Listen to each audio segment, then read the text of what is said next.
Carnival imagination is something that I've been examining, exploring, playing with in my mind for a long time. In 2016, we did a show called Black Jab Nation, Black Jab, and it was done right here at the Black Box, and it featured Marvin Dowridge as King Black Jab, and Tony Hall, peace be upon him, was around and very instrumental in helping us shape the performance. And for me, it was one of our more significant pieces because it was exploring the idea of the origins of the mass and the position of the mass, circa 2016. The figure and the idea of the Jab Malassi, that black besmirched figure that is described by Charles Day. And it's one of the first descriptions of a mass portrayal post-emancipation.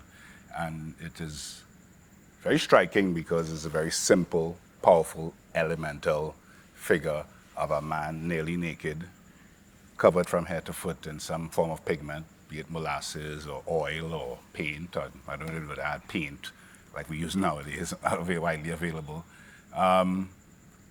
Dragging chains with a quarterstaff and, accompanied by others with wires and torches. And so, yeah, there we had the first masquerade, that first traditional mass, for want of a better word.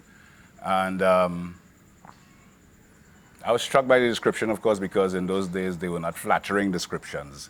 They were certainly one-sided descriptions.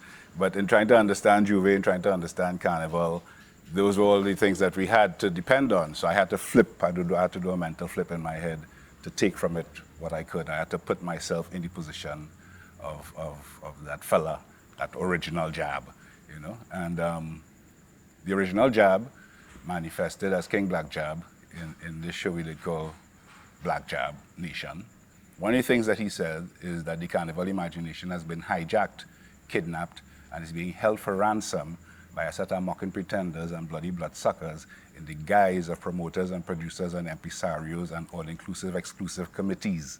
And he then went on a long rant, and the cry after that was, "Whither goes the mass? Whither goes the mass?" I say, So we were just exploring the whole idea of the evolution of the masquerade and its place in the contemporary carnival to that point, or the devolution, as the case may be. So, and the word the carnival imagination, the phrase carnival imagination, is key to the whole thing because you play a mass via your imagination, and it don't have to be no big extravagant thing. It could be as simple as that first Black Jab that was described, but it was so striking, it deserved to be described in a great amount of detail, even though there would have been some negative comments thrown in, but that was just indicative of the mindset of the time. So we have to look at it from a different mindset. But so yeah, I look at the mass. I've been looking at the mass. I'm a student of the mass. I'm a practitioner of the mass. I'm involved in the mass. Juve, big mass before that, years with Minchell. Even before that, grew up in a mass family. Mother and father playing mass, father playing king, mother playing pan, father playing pan.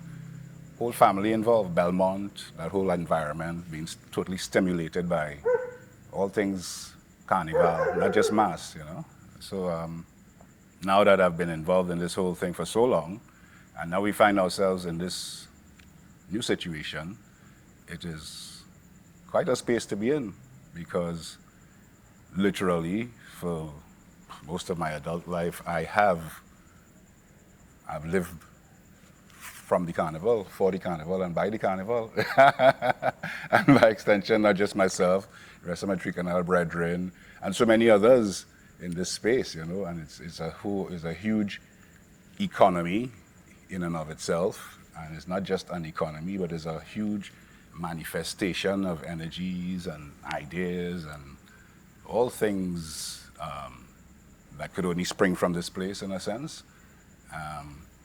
So for me, it's a real special time. The absence really affords the opportunity to reflect, the opportunity to think about what it is from what it might be looking like it want to be, and how we could influence that, or if it just is and it just continues to be.